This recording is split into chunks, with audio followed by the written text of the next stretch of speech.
So in this tutorial we're going to look at browsers. Now a browser is a program that you must have installed in order to view the internet. So I've got here on my desktop the four most common browsers: Google Chrome, Internet Explorer, Mozilla Firefox and Safari.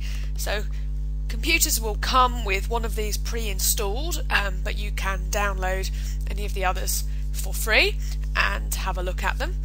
And in this tutorial I'm going to look at Internet Explorer and Google Chrome. So this is Internet Explorer set to Google as a home page, and what we have up here at the top is the address bar, and this is where you can type the address of a page if you know it, press enter, and obviously it will take you directly to the page.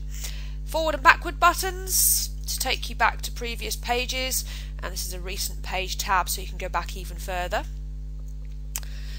This icon here is to refresh the page, so that means it will just reload the page. Useful if you are following a live sports event or news event, that's a page that's being updated regularly.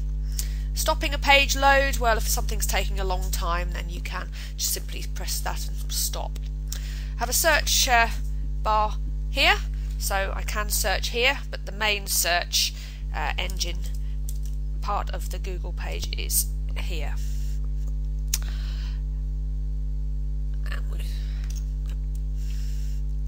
Now what you can, let's just take this.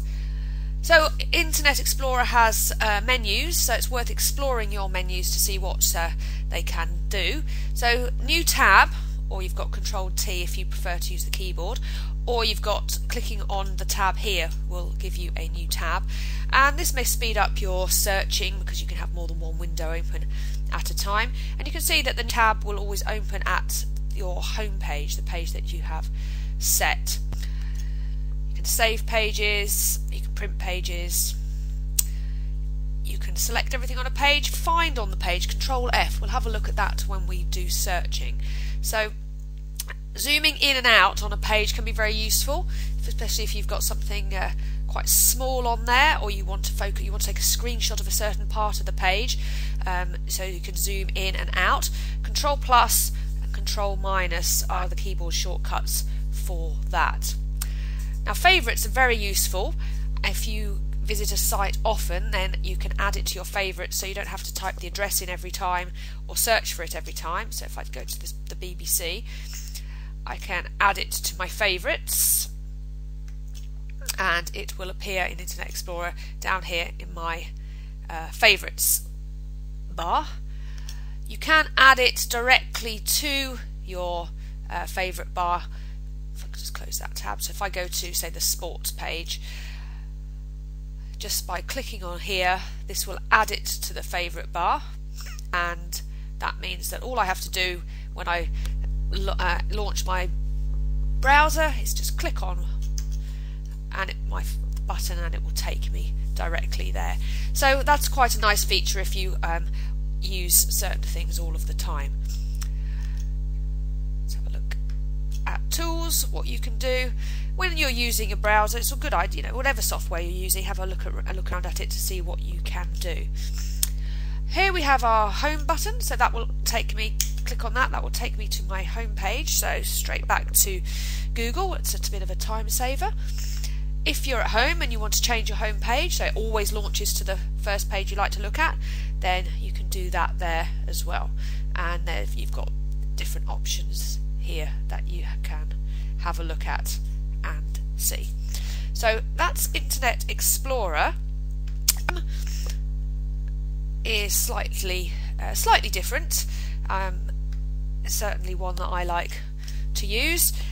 The address bar also acts as a search bar, so you can just type in a search term, and let's type in Grayson, and it will act as a search bar as well as an address bar. There's no menus up in Google Chrome. These are all Google menus. Instead you'll find all of your options underneath the wrench. So new tab, so Control T, all of those are the same. Here's our new tab here. Now what you'll see is rather than going to the home page, I've got this screen here, and what you can do is set your Google Chrome up so that when you launch you can have some pictures of the pages that you frequently visit, so then you would just click on these things to take you to the places that you normally go. What else is different about Google Chrome? I think that's it. This is your favourites. It's bookmark is another word for favourite. So if I wanted to bookmark that page, I would click on there, and I have options of which folders I want to put it into, etc. So I'm just going to remove that, and my bookmarks will actually appear down the right hand side rather than the left hand side where the favourites are in Internet Explorer. Okay, so that's browser.